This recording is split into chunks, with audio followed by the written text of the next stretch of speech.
پەرلەمانتاران عێراق حکوومەتی مستەفا کازمی سەرۆک وەزیرانی عێراق تۆمەتبار دەکەن بەوەی لە کۆتای هێنان بە قەیرانی دابینکردنی موچەی فەرمانبەران شکستی هێناوە.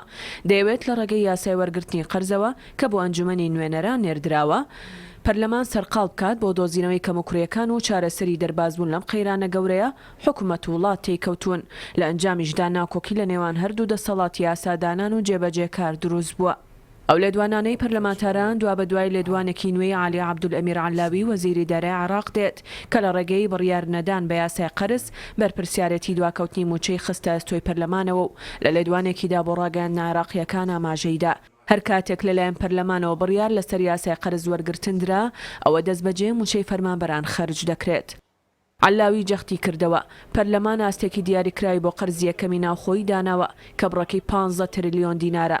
ناڕەزایەتی بەرامبەر بەو بڕە دەربڕاوە چونکە لە ڕێگەی ئەو بڕەوە نەتوانراوە تا مانگی ئەیلول موچە و خەرجیەکانی پێ پڕ بکرێتەوە و وەزارەتی داراییش ناچار بووە داوای قەرزی زیاتر بکات کە دەگاتە 41 تریلیۆن دینار.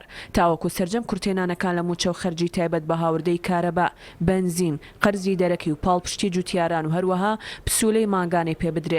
هەر کاتێکیش ئەو بڕە پارەی ڕەوانەی پەرلەمان کرا ئەوە خەرجیەکانی 4 مانگی داوتوی پێپڕ دەکرێتەوە.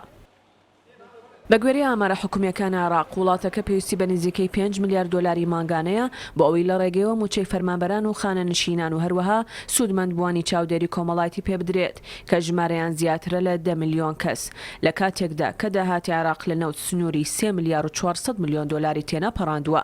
هەر ئەوە شەوای کردووە بۆ دابینکردنی بودجەی بەکاربەر پێویستی بە قەرز بێت کە ئەوە شاوکاتە لەگەڵ پێشبینیەکانی زیادبوونی ئەو قەیرانە لە ساڵی داهاتوودا لە گەری بەردەوامبوونی دابەزینی نرخی نەوت. ئەو ناکۆکی کە لە نێوان حکوومەت و پەرلەمان دەربارەی موچە دروست بووە بۆی هەیە کێشەکان لە نێوان هەردوو دەسەڵات قوڵتر بکات. بەتایبەت کە پەرلەمان سوورە لەسەر ئەوەی ئەو بڕەپارەی حکوومەت وە قەرز بۆ دابینکردنی موچە داوای کردووە ڕەزامەندی لەسەر دەرنەبڕێت کە ئەوەش ناڕوونیەکان بۆ داهاتووی دۆخی ئابووری و دارایی عێراق زیاتر دەکات.